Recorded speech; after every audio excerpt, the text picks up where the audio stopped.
Le prix du député, pardon, chers collègues, du député a été remis à Pierre-Henri Tavoyot pour un livre qui s'appelle « Comment gouverner un peuple roi ». On aurait pu l'intituler peut-être aussi « Comment gouverner un individu roi ». Et moi, j'ai envie de vous poser la question, comment gouverner le numérique roi? Cela a été cité par certaines interventions, notamment Claude Malhuret.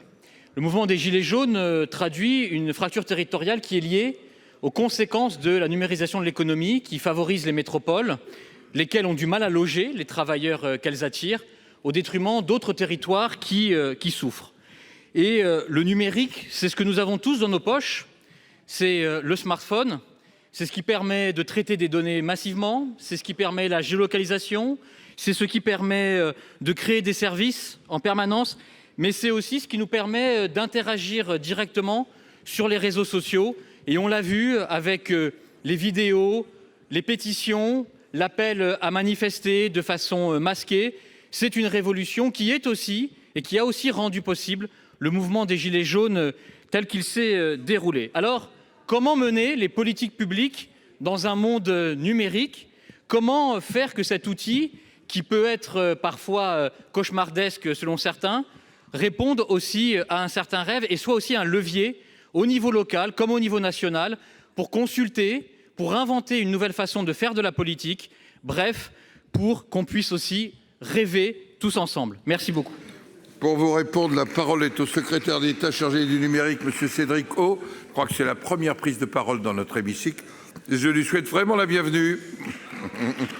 Merci, Monsieur le Président, pour cet accueil. Mesdames et Messieurs les sénateurs, Monsieur le sénateur Bargeton. Ce qui est certain, c'est que le numérique peut être un outil utile au service de la démocratie. Et c'est d'ailleurs ce qu'on voit d'abord dans les collectivités territoriales qui, en la matière, ont un coup d'avance sur l'État. Ça peut être un outil utile parce que ça permet d'associer un certain nombre de citoyens et puis ça permet de libérer la parole de citoyens qui auraient eu du mal à s'exprimer dans d'autres cercles ou d'autres cénacles.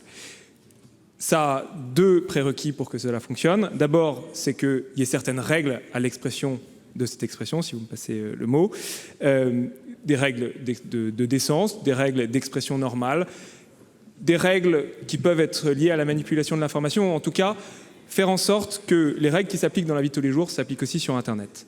La deuxième condition, c'est que pour que Internet soit un outil au service de la démocratie, encore faut-il que les gens aient Internet. Et donc il faut réduire la fracture numérique qui s'est creusée depuis quelques années dans notre pays, et c'est notamment la mission que se sont assignée Jacqueline Gourault et Julien Denormandie afin de faire en sorte que tous nos territoires puissent bénéficier d'un bon débit. Il s'agira ensuite d'organiser la présence de l'État sur les territoires afin de donner accès à ces outils numériques, de former les gens qui ne savent se servir aujourd'hui ni d'un clavier ni d'une souris, et ils sont beaucoup plus nombreux qu'on peut le penser, et afin que, in fine, Internet soit un outil au service de la démocratie, mais pour cela, il est nécessaire que l'outil pose le cadre, que l'État pose le cadre. Merci, Monsieur le Ministre.